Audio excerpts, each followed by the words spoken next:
be a long, skinny U. And again, you don't want to press too hard because you do want to erase the inside of that vase.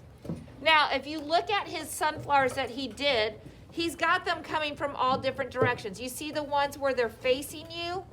So all I'm going to do right now is I'm going to draw the centers of my sunflowers. And you need to draw at least 5 circles. And it's also very important for you to realize you've got to space them out because you have to have enough room to draw your petals. So if I made my circles really close like that, I'm not going to be able to draw my petals. So you want 5 circles. We're going to keep it pretty simple for today and just keep the flowers facing us. We're not going to do any from the side. So you need to have 5 circles on your paper. Then we are going to just use our paint. Can you go get me a paper towel? And we're going to mix them right on our paper. So I'm just going to dip. And as long as you dip and pull your paintbrush out and not swirl it around, you're going to be great. To make my petal, I'm doing 2 strokes, 1, 2, so that they come up to a point.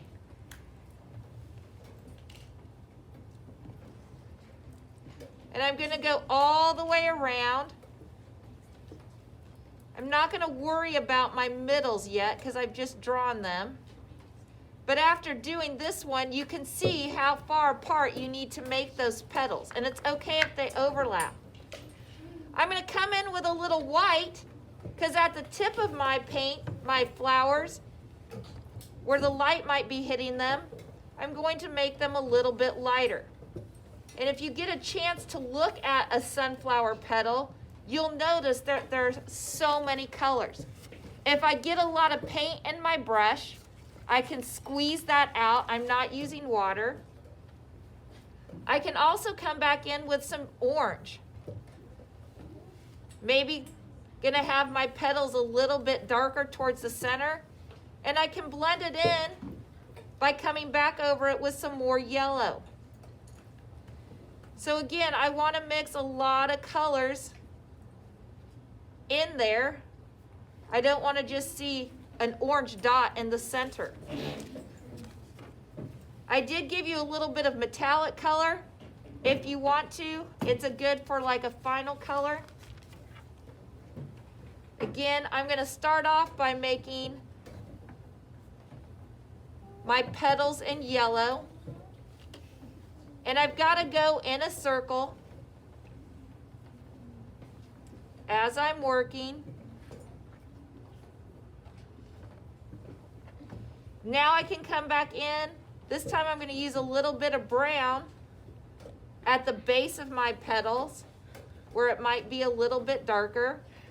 I can also come in with a little bit more orange. I'm going to mix this up and I'm going to use a little copper just because it's kind of fun. And then again, I'm going to go back. My last one is to cover it all with yellow. And as long, remember, I'm not swirling my colors around. I'm just dipping it in there. As long as you just dip your paintbrush in, your colors won't mix. If your paintbrush gets too gross, you're just going to give it a little dab and go. We're going to paint all of our petals first before we do anything else. And you're always, maybe at the end you want to come back in and add a little white. You can do that, blend your white in. The paint dries kind of fast, so you'll have to work quickly once you start on a petal.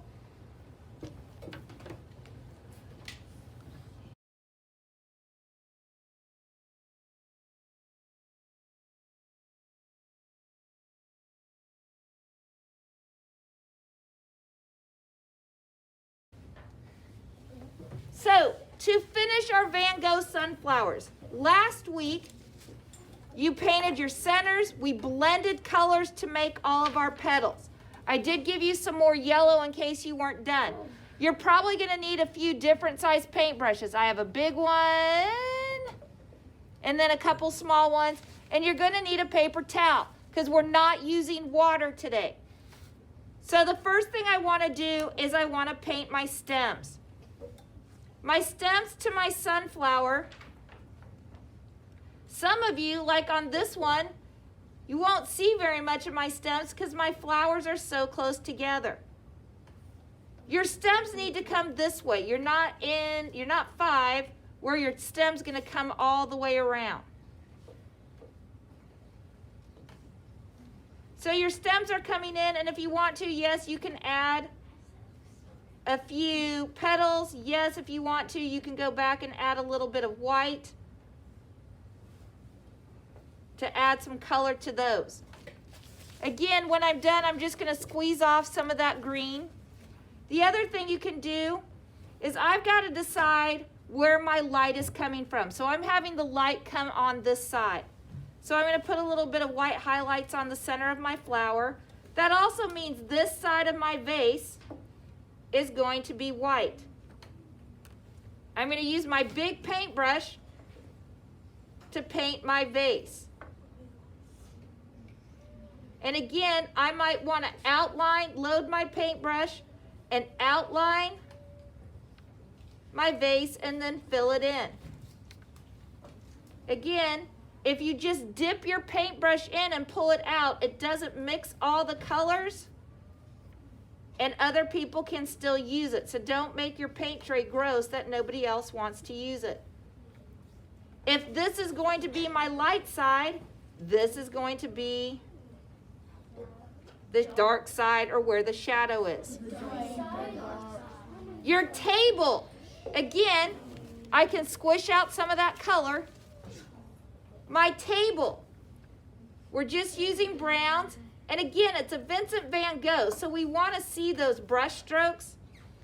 And the table is the best place to show them. So again, I'm going to outline my outline my table first, and then fill it in. So again, this side of my table is going to be a little bit lighter. Light is hitting this side, so I'm going to add some texture. Some paint brushes. Again, I appreciate those who are being such good, quiet listeners while I'm giving the demo and making it easier for others to hear. Same thing, this is my dark side. So with a little bit of black paint, I'm going to add the shadow to my vase on this side.